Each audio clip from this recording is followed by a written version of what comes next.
over these last few months, there's been this social media wave around anti-intellectualism that makes me think, is good literature dead? Are we going to end with the good books if we continue in the trend as society in which we are right now? And I actually needed a full month in order to settle my thoughts here, to understand which is my position, and trying to bring you here different points and why it's something that really concerns me. And I believe it should concern us all, especially if you're a reader or if you belong to the reader community. A personal trait of mine is that I actually find it very difficult to be polarized. And I think that in today's society, in which especially in social media, what gathers our attention are polarized responses, for me, it's a challenge to really get into one way or another. I tend to see different points of the conversation, and I hope it will bring a good balance to the conversation, because I will not only discuss some of the main points that I've seen across these, such as how we reduce complexity, how we're increasing the quantity but not quality of what we're reading, and also the power of aesthetics or even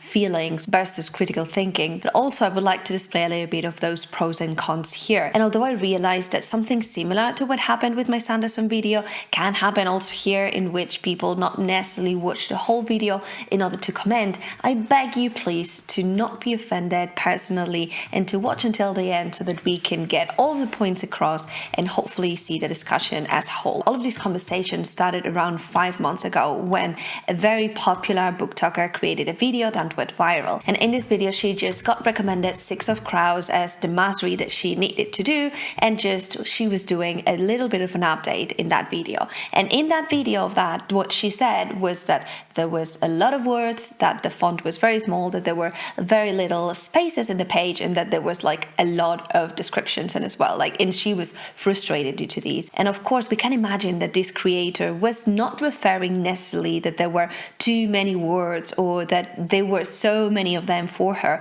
but that perhaps her preference is to have a book in which you can have a font that it's bigger or bigger spaces, which I can understand that it's easier to read in the sense of if you have a crowded page that can increase complexity, right? And perhaps if you're used to read also on e-readers, you can manipulate that a little bit more, you can increase the font and things like that. Nevertheless, what actually happened is that the discussion around anti-intellectualism was triggered because majority of people took these as, what do you mean there are so many words in a book? Isn't that the whole point of reading? Then what is it that you've been reading this last few months? And therefore the discussion of how we are decreasing our standards for reading and how through time we are evaluating intellectual pursuits, critical thinking in favor of instinctual, common sense or even emotional approaches. And although this is a heated conversation now, Isaac Asimov, the writer of Foundation, already talked about anti-intellectualism, and for him it was this false notion that democracy means that the ignorance is just as good as my knowledge. And he already mentioned that anti-intellectualism is not only something that happens in literature, but also he referred to these with politics and so on. But the point in case is that these different sections of social media kept happening, and another video went viral in which there was this woman that basically shared that she skimmed every page that does not have dialogue, and she was asking other readers if this is something that other people do, which again sparked the conversation of if you're missing in a page a lot of the details of the world building, of the descriptions, you were missing a lot of the context of the conversation if you just kept the dialogues, right? And all of this enrages me, and more than that, it really worries me. And there are 3 main points that I wanted to discuss. The first one, which I think is really worrisome, is how we are reducing the complexity of what we read as a necessity of what we have right now. And we can see this effect across different spaces. The first one is the publishing industry. If we are complaining that books are too long, too descriptive, that have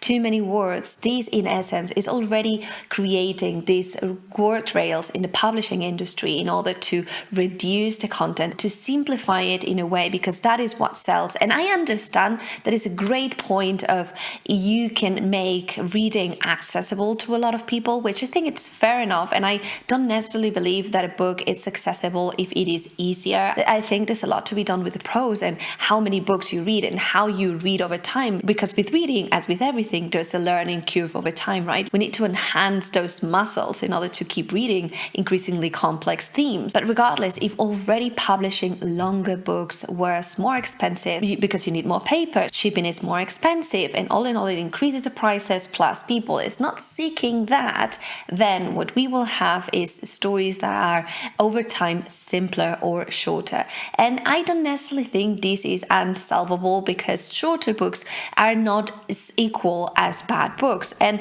we can think that we can still have these complex elements in a shorter book, which, yeah, fine, we can have that. But this brings me to a second point, which is how we are reading and the impact that it has. And there's a lot to be discussed about quantity versus quality, but it seems that in favor of quantity of books, we are leaving behind books that are complex, regardless of the length of the book, because again, we can have a shorter book that has more layers to it, that has perhaps a prose that is a little bit more complicated, and that inevitably will take you more time to read it, to process it, to enjoy it. What we see right now is this huge boom of reading as an identity, which I find incredibly beautiful, and I think it's wonderful that this is happening in society. However, it's really ironic for me to see that we have this identity as a reader, but it is not anchored to the idea of enjoying books, to be truly transformed by what you read, but rather by the number of books that you read. And it kind of makes sense, because it's something that we can measure,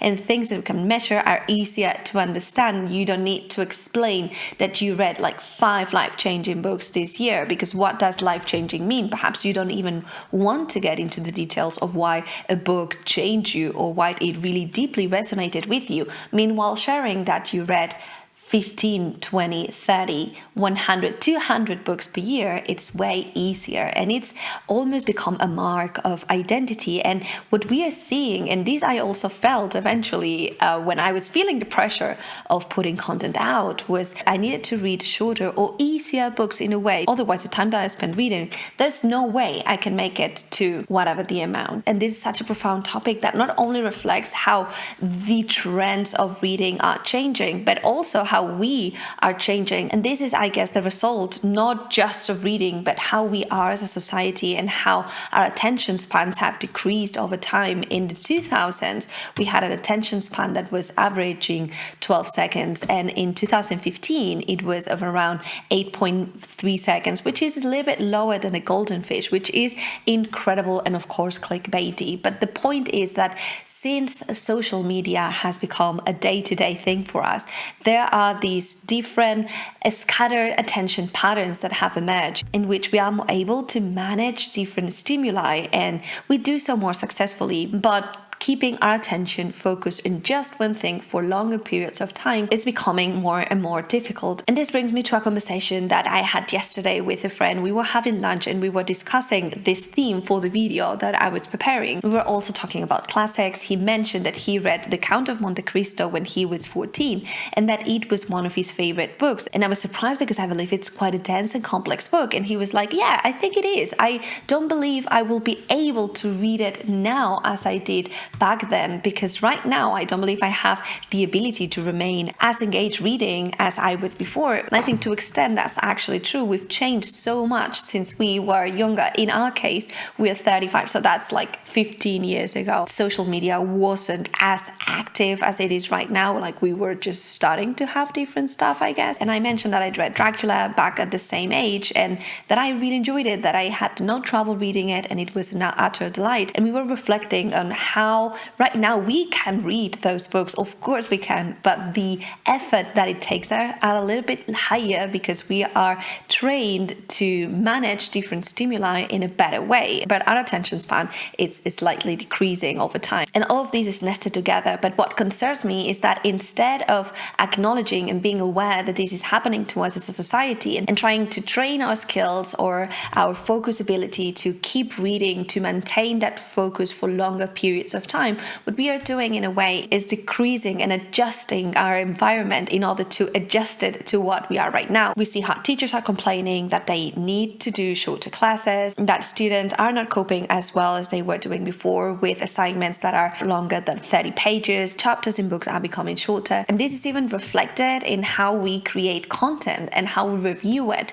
at least online, because I do believe there are some spaces that are still thriving, such as the different book clubs. If you want to join our our Patreon, we have a book club in which we really enjoy our discussions. Point is that even making content about books, it's increasingly less around the theme or deep discussions about a certain book rather than exploring broader themes. And I am 100% falling in this category in which I don't usually make in-depth reviews. The different exceptions, and I think in the booktube community, Bookborn is actually one of those that manages to do really interesting and in-depth analysis of different books and themes that she's reading. While managing it successfully equals it usually gets a lot of views, which is not the common theme of a lot of different creators, and this is the flywheel, and eventually people is not doing this. But this does not imply that these spaces are not happening, which also is generating a little bit this effect that it's easier to discuss a book based on the tropes or the feelings rather than the proper elements of the plot, the spoiler things and how it changed your perspective, how you reacted to the different narratives. Because if you get into that detail, it can be considered a spoiler, right? Like, so there's a trade-off which I totally understand. And actually I'm an advocate of sharing why books are emotionally compelling and how they affected you in a way, because I think most of us also need this passion for reading and we're seeking that part. Now the thing is that if we only while reading keep ourselves into that point, we're losing parts of the conversation and the benefits of reading. And this leads me to the second big point of this discussion, which is escapism versus growing or learning through books. And there's nothing wrong about reading due to escapism, and I love that we're doing that, and there's no amount of shame in reading due to that. I don't want us to necessarily go to discussion of you're only reading certain types of subgenres or genres, because there is a lot of gatekeeping, bad feelings around if you're only reading romance and you're reading classics. There's this dichotomy and polarizing effect in social media in which the ones that are reading more serious books are mentioning that, that's full of trash, that those are books that are not worth it. And the ones that are reading these type of books, regardless if it is romance, it is fantasy, whatever, what they are saying sometimes is that, well, all the people, it's an elitist or that they are snobs because they want to read just the classics, things that are not shallow. And although I mainly believe this is a point that happens in social media because we are polarized and it's easier because most of people don't know who you are and you don't need to back up your discussions, personally.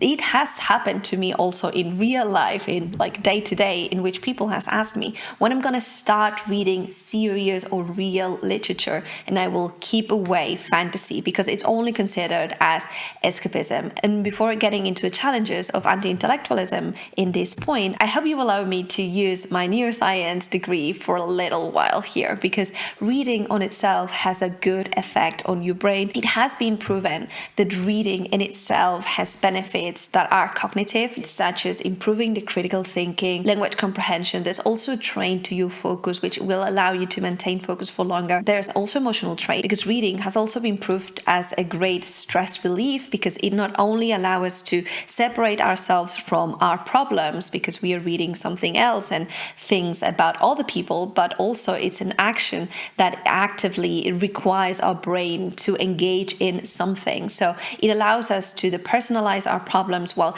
keeping our mind active, and this is a perfect space for stress to be relieved. Also, it has social effects because we read about other cultures, about other people, and it can have benefits around an increased tolerance or decreasing our prejudices. So there is a point about reading, even if it's for escapism, is still good for you, and that is a trait in itself. And I will always try to push people to keep reading. For us, especially in fantasy, I went and had a look at different articles in which fiction, but fantasy especially, helps increase empathy, because the theory of the mind, what others are doing, it's usually played out how we suspend belief, because reading about magic, about different world buildings, help us train that creativity, and suspending belief, it's a core feature that we can then use in our day-to-day life in order to bring innovative ideas, in order to solve our problems. It also generates a lot of metaphoric or symbolic frameworks for us to manage our emotions, and it allows us to have this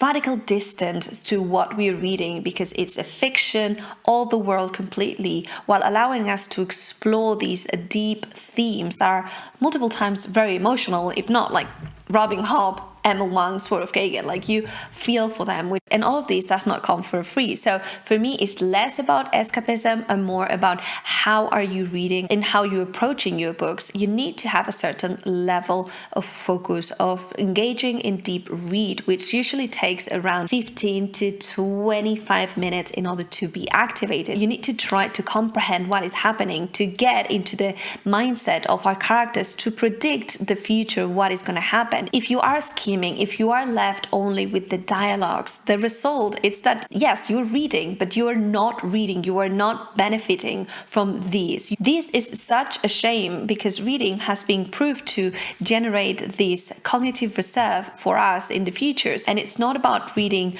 longer periods of time or even more books, but reading consistently what generates these benefits. If we read at least once per week, even if it's 15-25 minutes, that will be enough for us to gather this cognitive reserve, which will help us when we grow old to have this reserve of mental flexibility. But the movement that we are seeing right now is that people is escaping to books, making it really simple for them, and therefore we are reducing the learning curve. It's not only that we should be challenging ourselves with books that are different from what we read, that are increased complexity, so that we can over time read more complicated things and also get into the mind of, different process, narratives, different elements which will nurture our brain, but we are not even taking advantage of the benefits of what we are doing, which I think it's a shame. Reading promotes this state of relaxed alertness that it's created by a neurotransmitter that it's different from dopamine, which is what we get usually with social media.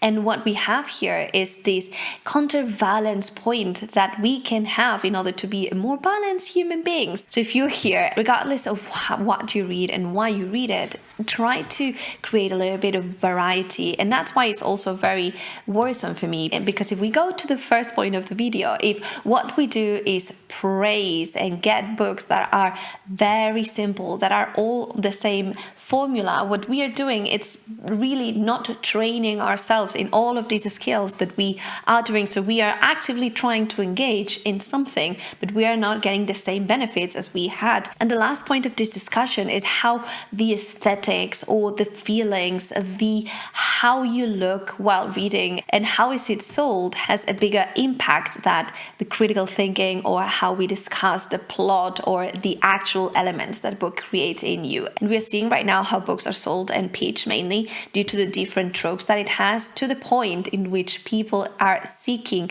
these different tropes in order to see if they will enjoy or not a book, which I can get that. I love the idea that we know what we like and that we are trying to find good reads for us, but just the fact of trivializing and simplifying a book just to the tropes perpetuates the fact that tropes that get very popular are being repeated and repeated, that books are very formulaic, and the way in which we express our love for these books are not through critical thinking or even why these tropes worked for you, but rather that you love a certain trope. And there's a beautiful example of a book that I love. It's a standalone called Guns of the Dawn that has certain tropes, and it uses these tropes and actually breaks them. So the beautiful thing about these is not that the book uses the tropes, but how the tropes are used in the book and how it enhances the plot, how it creates a lot of richness to our characters. And I found that so refreshing, so fascinating. And I think this is a part that we might be losing. There's also an opportunity there, but explaining or simplifying a book just to the tropes and the aesthetic, it certainly can help to get into the mood. And I think it's very important that you read something that you like, and I'm a mood reader, so I find this very, very important for me. But it's just that part of you need to be aligned with what you're reading. But it's not only that. You should not read and expect your feelings to just be around those tropes or the same things that were pitched to us. So I guess what I'm trying to say is that there's this difference on how books are being pitched or sold to us and how we should be reflecting or how we should be behaving while reading them. And personally, what I believe is that even if it's okay-ish to get those tropes or that emotional feeling on what you read, which is something that I particularly do, again, because I want people to know the feelings are the main things that they will encounter with this certain story. I think that when we read it, we need to engage in that action of really getting deeper into that, why these tropes work. Do those tropes work? Are the dialogues enough? Are well written, bad written? What is our opinion on this? Even if you don't want to share it, but try to have that extra level of training your brain. And to conclude, I do believe there is a danger. I don't believe necessarily that literature is dead or that good books are gonna end, but there's definitely a challenge if we don't change as a society, because I do believe we have an incredible power to shift and to moldeate what it gets published, what gets written, and what gets read. So unless we keep creating these spaces to discuss these themes and try to challenge ourselves to keep reading things that are escapism but also growth for us, then I do believe we are in serious danger for the next 15, 20 years as a society. Let me know down below what are your thoughts about this, and thank you so much to my Patreons. Your support means everything. If you want to join us, we have a book club, Wheel of Time read along, we have reading sprints, and we are a very cozy community. So come by and say hi.